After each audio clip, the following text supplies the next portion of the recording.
Sindh government ये claim कर रही है कि वो इस सिलसिले में इकदाम कर रही है। और आज हम हालिया स्टेटमेंट उनका देख रहे हैं, आज का ही स्टेटमेंट शर्जील इनाम मेमन साहब का, वो कह रहे हैं कि अनफिट जो कमर्शियल गाड़ियां हैं उनके खिलाफ अब क्रैकडाउन शुरू होगा और उनको सर्टिफिकेट लेना पड़ेगा सिंध गवर्नमेंट से, पहले फिटनेस का सर्टिफिकेट लेना पड़ेगा। ये मामलात, ये इकदाम अगर हो रहे हैं या अगर होने जा रहे हैं, इनसे आप इन हादसात को किस हद तक देख रहे हैं कि इनका तदारुक हो सकेगा? देखिए, अभी तक तो इकदाम शुरू हो जाना चाहिए थे। सिर्फ ऐलानात से कुछ नहीं होता। गाड़ियों की फ़िटनेस का सर्टिफिकेट असर नौ लिया जाए, या फिर हम मुख्तलिफ जो कवानीन हैं इसके, चाहे वो रोड सेफ्टी कवानीन हो या फिर मोटर व्हीकल कवानीन हो, ये सारे कवानीन तो पहले से ही मौजूद हैं ना, और पीपल्स पार्टी की हुकूमत भी मौजूद है 17 साल से।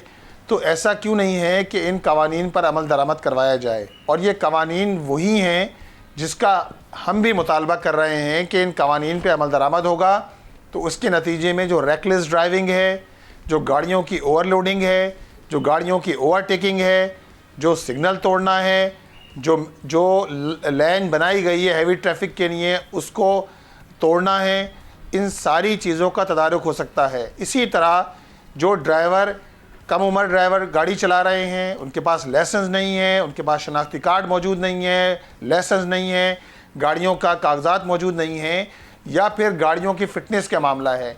अगर आप कवानीन पर अमल दरामद करवाएं, और ये कवानीन पर अमल दरामद करवाना हुकूमत की ज़िम्मेदारी है। हम इसी जानिब मुतवज्जे करने के लिए तो हमने एहतजाज मुनक्किद किया कि हम हुकूमत को ये बावर कराएं। हुकूमत की जो हम देख रहे हैं कि जो जिम्मेदारियाँ हैं, क्या उनका इसमें ये प्रायोरिटीज़ में ये जिम्मेदारी अदा करने नहीं है? क्योंकि हम देख रहे हैं हर रोज़ कोई ना कोई जान जो है। देखिए जी, यही बात है, बुनियादी बात ये है कि बैड गवर्नेंस है। जी जी, बैड गवर्नेंस है। जी, बैड गवर्नेंस है, मिसमैनेजमेंट है, नाअहली है, और फिर दीगर चीज़ें ऐड हो जाती हैं ना। करप्शन इसमें ऐड हो जाती है। हर सतह पे करप्शन का एक धंधा है।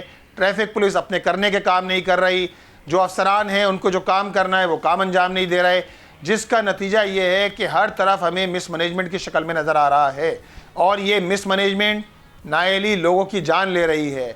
क्यों ऐसा है कि जब एक कायदा ज़ाब्ता मौजूद है कि ये डंपर शहर में दाखिल होंगे तो इनकी स्पीड एक ख़ास स्पीड से चलेंगे। ये लिखा है लॉ में कि शहर में ये 50 किलोमीटर के हिसाब से किलोमीटर पर आवर के हिसाब से चलेंगे, और शहर से बाहर जाएंगे तो इनकी स्पीड 80 से 100 तक हो सकती है। ये सारी चीज़ें मेंशन हैं।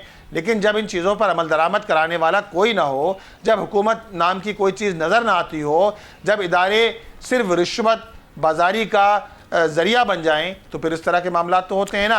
एक चीज और है मुनम साहब, मैं जब बात करता हूँ नॉर्दर्न बाईपास की, आप लोग एहतजाज कर रहे हैं, आप लोगों की सोलो फ्लाइट है, MQM पाकिस्तान के साथ मिलके कोई आप लाया अमल ऐसा तैयार करें कि जिससे सूबाई हुकूमत को एक प्रेशर बिल्ड हो सके इस मामले पर। ये एक संगीन इशू बन चुका है और हर रोज हम देख रहे हैं कि इस पर बात हो रही है, लेकिन फिर उसका हल तो फिर नहीं निकल रहा।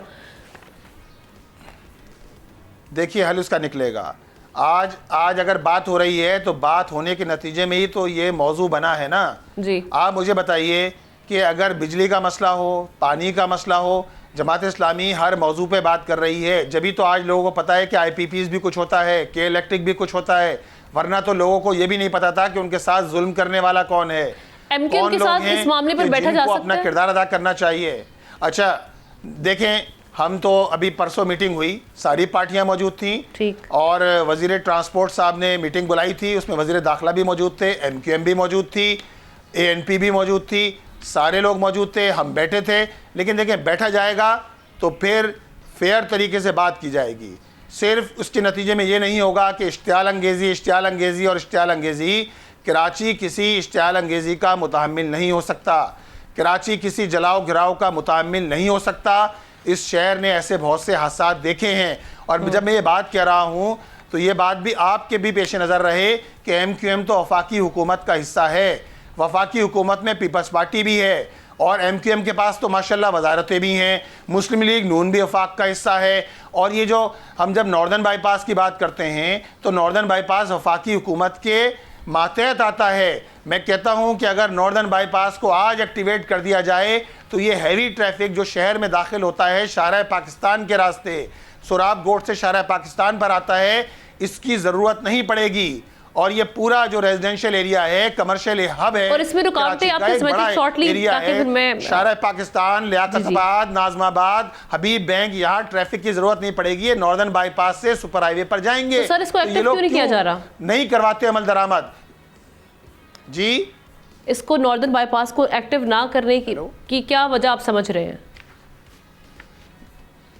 यही तो हम मुतालबा कर रहे हैं कि इसको आपने दिन के औकात में तो यहाँ ट्रैफिक चलता है, यहाँ ट्रॉलर चल रहे होते हैं, रात के औकात में भी चलते हैं, लेकिन ये सारा ट्रैफिक जो माड़ीपुर से निकलता है, जो साइट एरिया से निकलता है, यहाँ तक के जो पोर्ट से निकलता है, उसके भी बड़े हिस्से को यहाँ डाइवर्ट किया जा सकता है, जिसके नतीजे में शायद थोड़ा वक्त तो लग जाए लेकिन लोगों की जानों को महफूज किया जा सकता है। और ये बना भी इसी मकसद के लिए था। इसके साथ साथ देखें दूसरी बात और भी अर्ज करूं कि देखिए शहर में एक लियारी एक्सप्रेसवे भी मौजूद है ना जी। अब लियारी एक्सप्रेसवे हैवी ट्रैफिक के लिए नहीं बनाया गया, लेकिन लियारी एक्सप्रेसवे पे गाड़ियां मूव करती हैं। अब कितना बड़ा अलमिया है कि आप लियारी एक्सप्रेसवे जो शहर के वस्त में बनाया गया था, जो उस वक्त नेमतुल्लाह खान साहब के दौर में तामीर की गई लियारी एक्सप्रेसवे, उस लियारी एक्सप्रेसवे का हाल ये हो गया है कि वहाँ जगह जगह गड्ढे पड़े हुए हैं, वहाँ की पैराफिट वॉल नीचे गिर गई है, वहाँ का सरिया हिरोंची निकाल के लेके जा रहे हैं। लेकिन ये भी NHA के तहत आता है, NHA वफाकी इदारा है। कोई हमें बतलाए कि 30 रुपए से आपने पिछले 3 महीने में इसका जो है टूल बढ़ाकर 60 रुपए कर दिया, टोल बढ़ा दिया गया, लेकिन वो मसाइल वही तो के कर सकते हैं ना कि मेंटेनेंस के मसाइल रिलीफ दें, मौजूद हैं, टोल जिसकी वजह से टैक्स हम ये कम हादसा देख रहे करें। हैं। सब्सक्राइब करें और बेल दबाएं ताकि कोई खबर रह न जाए।